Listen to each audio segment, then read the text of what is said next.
Assalamualaikum warahmatullahi wabarakatuh. Selamat pagi dan salam sejahtera bagi kita semua. Puji syukur atas kehadirat Allah Subhanahu wa taala yang telah melimpahkan segala rahmat, taufik dan hidayahnya kepada kita semua, sehingga kita masih dapat menikmati berupa anugerah terindahnya, yakni kesehatan dan kebahagiaan. Salat serta salam mudah-mudahan tetap tercurahkan kepada junjungan Nabi besar kita Muhammad SAW yang telah menunjukkan kita dari alam kegelapan menuju alam yang terang benderang seperti saat ini.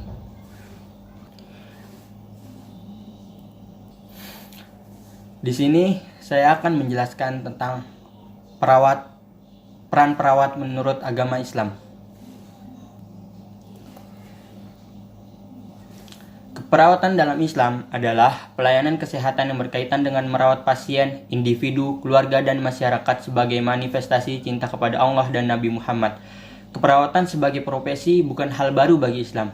Pada kenyataannya, itu adalah atributif untuk simpati dan tanggung jawab terhadap yang bersangkutan membutuhkan. Usaha ini telah mulai selama pengembangan Islam sebagai agama, budaya, dan peradaban. Pada dasarnya, manusia tersusun dari dua unsur, yaitu jasmani dan rohani. Jasmani adalah bentuk fisik atau lahirlah manusia yang disebut dengan raga. Sedangkan rohani adalah hakikat dan substansi manusia yang sering disebut jiwa atau roh. Kedua-duanya harus sehat, karena apabila manusia sedang sakit, akan sangat berpengaruh pada kehidupannya. Selain dia merasakan sakit juga membutuhkan manusia tidak produktif lagi dan merasa kurang percaya diri. Orang sakit dengan kondisi seperti itu sangat memerlukan bantuan, tidak hanya bantuan fisik saja, tetapi bantuan non-fisik berupa bantuan spiritual atau bimbingan keagamaan.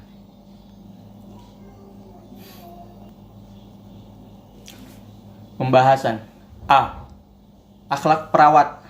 Menurut agama Islam, akhlak seorang perawat menurut pandangan Islam, seorang perawat selalu dijadikan role model oleh setiap pasiennya. Oleh sebab itu, seorang perawat harus memiliki sikap satu, yakni ikhlas. Ikhlas di sini dalam artikan sikap yang murni, semata-mata demi memperoleh ridho dan perkenaan Allah dalam proses keperawatannya.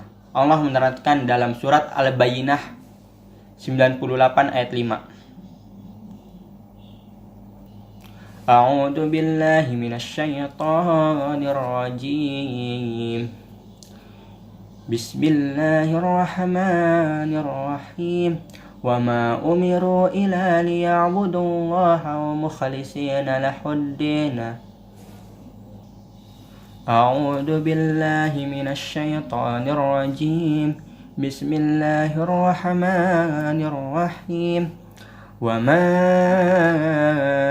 أُمِرُوا إِلَّا لِيَعْبُدُوا اللَّهَ مُخْلِصِينَ لَهُ الدِّينَ حنفاء ويقيموا الصلاة ويؤتوا الزكاة وذلك دين القيمة, yang artinya, dan mereka tidak disuruh kecuali supaya menyembah Allah dengan memurnikan ketaatannya kepadanya dalam menjalankan agama yang lurus. Ikhlas di sini dapat dilakukan dengan cara 1. Selalu menolong dengan segala cara. Bersegeralah menolong seseorang dengan segenap kemampuan, baik berupa harta, tenaga, waktu, atau tidak-tidaknya perhatian yang tulus hanya untuk mendengarkan keluh kesahnya. 2. Sumbangkan ilmu pengetahuan. 3. Hindari penghinaan terhadap pasien, segala sesuatu yang bersifat merendahkan, mengejek, menghina dalam bentuk apapun terhadap seseorang, baik tentang postur tubuhnya, keadaan penyakitnya, kepribadiannya, keadaan sosial, dan sebagainya. 2. Yakni ramah dan santun. Ramah dan santun dalam menghadapi pasien dengan tidak membedakan kaya atau miskin, golongan muslim atau non-muslim. Hadis riwayat At-Tirmizi, senyummu terhadap saudaramu adalah merupakan suatu kebajikan. Ramah dan santun seorang perawat yang patut kita hadirkan adalah wajah yang selalu ceria. Entah kenapa wajah yang cerah ceria selalu tampak menyenangkan. Sebaliknya, wajah yang cemberut, angkuh, musam selalu saja terlihat tidak menyenangkan. Rasulullah SAW bahkan bersabda, janganlah selalu membebani jiwamu dengan sesungguh hati. Hiburlah dirimu dengan hal-hal yang ringan dan lucu. Sebab bila hati terus dipaksakan dengan memikul beban-beban yang berat, ia akan menjadi buta. Hadis riwayat Abu Daud. 3. Yakni belas kasih. Belas kasih dalam merawat pasien, yakni sikap simpati terhadap penderitaan orang lain sehingga menimbulkan kesungguhan untuk menolong. Rasulullah SAW bersabda, "Belas kasihanilah penduduk kami, niscaya yang ada di langit mengasihani kamu." Hadis riwayat Abu Daud. Belas kasihan seorang perawat sangatlah penting, yang perlu kita hadirkan ialah bersikap sangat sopan dan penuh penghormatan. Jika Rasulullah SAW berbincang dengan para sahabatnya, beliau selalu berusaha menghormatinya sebagai perawat. Kita yang wajib mencontoh, berilah penghormatan kepada pasien dengan cara perhatian, cara mengobatinya, mendengarkan keluhannya, dan sebagainya. Dalam keperawatan, ada sebutan bahwa kasih sayang dan belas kasihan seorang perawat seperti seorang ibu terhadap anaknya. 4. Sabar dan tak lekas marah. Bila seorang perawat sedang kesal, waspadalah, karena kemarahan dan kekesalan yang tidak terkendali biasanya menghasilkan kata dan perilaku yang keji yang akan melukai orang lain. Hal itu bisa membuat pasien merasa takut dan bisa berakibat fatal bagi penyakitnya. Kita harus senantiasa bersabar dan menyayangi pasien seperti keluarga sendiri. Seperti dalam Quran surat Al-Baqarah ayat 153. A'udzu billahi minasyaitonir rajim. Bismillahirrahmanirrahim. Ya ayyuhalladzina amanu ista'inu bis sabri was salati inna talaha ma'as sabirin. Hai orang-orang yang beriman, jadikanlah sabar dan salat sebagai penolongmu. Sungguhnya Allah beserta orang-orang yang sabar. 5. Bersikap tenang. Bersikap tenang di sini mempunyai arti tidak tergesa-gesa, teliti, yakni seksama, dengan hati-hati sekali, cermat dan rapi dalam merawat pasien. Bila engkau hendak melakukan suatu pekerjaan, hadapilah dengan tenang, hingga Allah menjalankan kepada engkau jalan keluar. 6. Penampilan yang menyenangkan. Gunakan selalu pakaian yang rapi, serasi, dan tercium harum. Kita tahu harum-haruman yang baik akan membuat senang siapapun yang berada di sekitar kita. Memakai pakaian yang baik bukanlah tanda kesombongan. Allah Maha Indah dan menyukai keindahan, tentu saja dalam batas syariat. Yang disukai Allah jangan meremehkan penampilan, karena hal ini akan membuat orang lain senang atau sebaliknya. B. Peran perawat profesional menurut nilai-nilai Islami. Peran perawat adalah yang memiliki kemampuan dengan kewenangan melakukan tindakan keperawatan berdasarkan ilmu yang dimilikinya dan diperoleh melalui pendidikan keperawatan. Seorang perawat dikatakan profesional jika memiliki ilmu pengetahuan, keterampilan keperawatan profesional, serta memiliki profesional sesuai kode etik profesi. Nilai-nilai Islami dalam peran dan fungsi perawat profesional yakni 1. Peran pelaksana. Peran ini dikenal dengan istilah caregiver. Peran perawat dalam memberikan asuhan keperawatan secara langsung atau tidak langsung kepada klien sebagai individu, keluarga, dan masyarakat. Dalam melaksanakan peran ini, perawat bertindak sebagai komforter, protektor, dan advokat, komunikator, serta rehabilitator, serta komforter. Perawat berusaha memberi kenyamanan dan rasa aman pada klien. Islam mengajarkan bagaimana umat manusia dapat menolong terhadap sesamanya. Pertolongan itu diberikan secara tulus, ikhlas, dan holistik, sehingga kita dapat merasakan apa yang klien kita rasakan. Ibarat orang mukmin saling mencintai, kasih, mengasihi, dan saling menyayangi adalah lukisan satu tubuh. Jika salah satu anggota tubuhnya sakit, maka seluruh tubuh akan merasakan sakit. Hadis riwayat muttafaqun alaih. Peran sebagai protektor lebih berfokus pada kemampuan perawat dan melindungi dan menjamin agar hak dan kewajiban klien terlaksana dengan seimbang dan dalam memperoleh pelaksana kesehatan. Misalnya, kewajiban perawat memenuhi hak klien untuk menerima informasi dan penjelasan tentang tujuan dan manfaat serta efek samping suatu terapi pengobatan atau tindakan keperawatan. Dalam Islam, kita tidak boleh membuka aib saudara kita sendiri, karena jika kita membukanya, sama saja kita memakan bangkai saudara kita yang mati, sebagai dalam surat Al-Hujurat ayat 12. A'udzu billahi minasyaitonir rajim. Bismillahirrahmanirrahim. Ya ayyuhalladzina amanu jtanibu katsiran minaz zanni inna ba'daz zanni itsmun wa la tajassasu wa la yaghtab ba'dukum ba'da Ayuhibbu ahadukum ayyakula lahama akhihi maytan fakarihatumuh wattaqullah innallaha tawwabur rahim.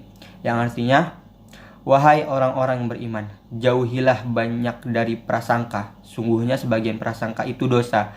Dan janganlah kamu mencari-cari kesalahan orang lain. Dan janganlah ada di antara kamu yang menggunjing sebagian yang lain. Apakah ada di antara kamu yang suka makan daging saudara yang sudah mati?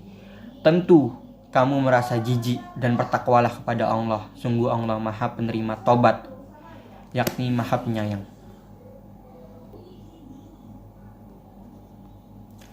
Peran sebagai komunikator akan nampak bila perawat bertindak sebagai mediator antara klien dengan anggota tim kesehatan lainnya. Peran ini berkaitan erat dengan keberadaan perawat mendampingi klien sebagai pemberi asuhan keperawatan selama 24 jam.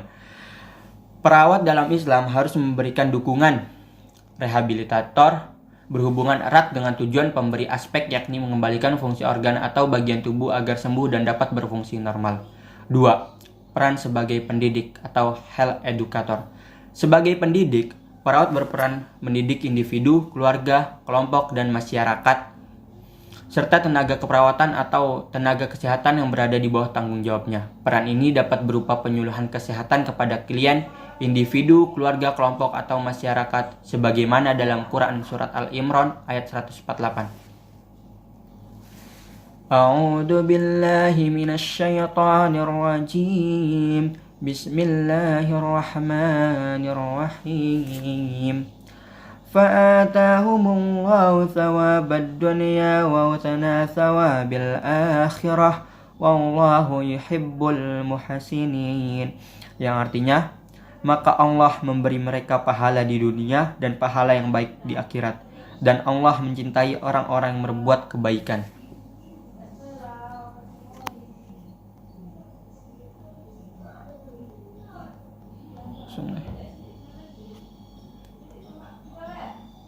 Tiga, peran perawat sebagai peneliti. Di bidang keperawatan, perawat diharapkan mampu mengidentifikasi masalah penelitian, menerapkan prinsip dan metode penelitian, serta memanfaatkan hasil penelitian untuk meningkatkan mutu asuhan atau pelayanan dan pendidikan keperawatan. Penelitian bertujuan untuk menghasilkan A.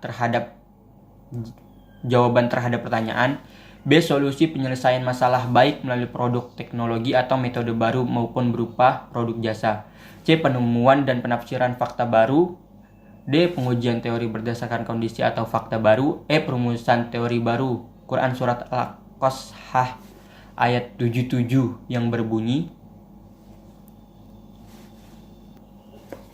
A'udzu billahi minasy syaithanir rajim. Bismillahirrahmanirrahim. Wabtaghi fima ataakallahu ad-daral akhirata wa la tansa nasibaka minad dunya wa ahsin kama ahsanallahu ilaika wa la tabghil fasada fil ard innallaha la yuhibbul mufsidin.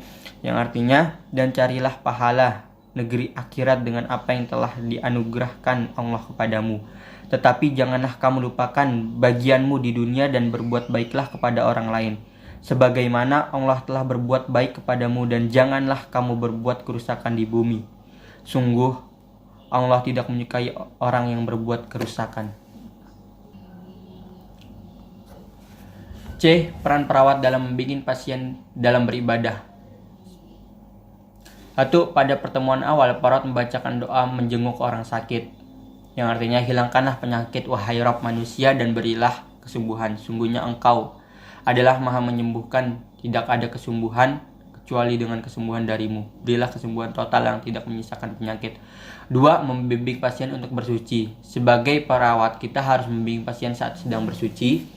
Bagi orang sakit, bersuci bisa dilakukan dengan cara berwudu jika dia mampu, namun jika dia tidak mampu untuk menggerakkan badannya untuk berwudu, maka dibolehkan untuk bertayamum. Dan di sini perawat membimbing pasien dalam melaksanakan tayamumnya. 3. Membimbing pasien ketika tiba waktu sholat, karena sholat itu merupakan tiang agama, jadi dalam keadaan apapun kita diwajibkan untuk sholat. Maka dari itu, sebagai perawat kita wajib mengingatkan pasien kita agar terus menjalankan kewajibannya sebagai umat muslim. Yang artinya, jagalah, peliharalah segala sholatmu dan peliharalah sholatmu. Berdirilah untuk Allah dalam sholatmu dengan khusyuk. Quran Surat Al-Baqarah ayat 238. Apabila pasien tidak mampu melaksanakan sholat dengan berdiri, maka bisa dengan posisi duduk. Jika tidak bisa posisi duduk, pasien bisa melakukan dalam posisi berbaring dengan menghadap ke arah kiblat. Dan untuk pasien yang kondisinya sangat lemah, bisa melakukan sholatnya dalam hati. 4. Membimbing pasien membaca Al-Quran. Bimbing pasien dengan baca Al-Quran, terutama ayat-ayat dengan orang sakit, rahmat Allah dan karunia Allah. Dengan begitu, pasien akan termotivasi untuk sembuh dan memberikan pengertian bagi pasien supaya membaca Al-Quran daripada mengeluh atas penyakit yang dideritanya. 5. Mengingatkan untuk selalu berdoa kepada Allah, karena dengan kita berdoa kita bisa lebih dekat dengan Allah. 6. Membimbing agar selalu berzikir kepada Allah. Dengan berzikir, hati pasien tidak tenang akan menjadi lebih tenang dan akan menjadi lebih dekat dengan Allah.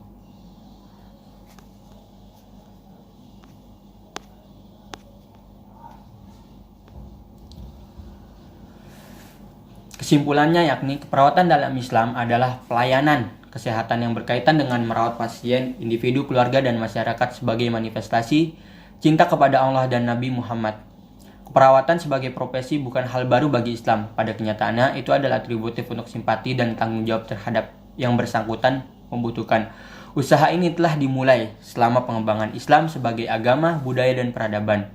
Peran pelaksana, peran ini dikenal dengan istilah caregiver, peran perawat dalam memberikan asuhan keperawatan secara langsung atau tidak langsung kepada klien, sebagai individu, keluarga, dan masyarakat. Dalam melaksanakan peran ini, perawat bersifat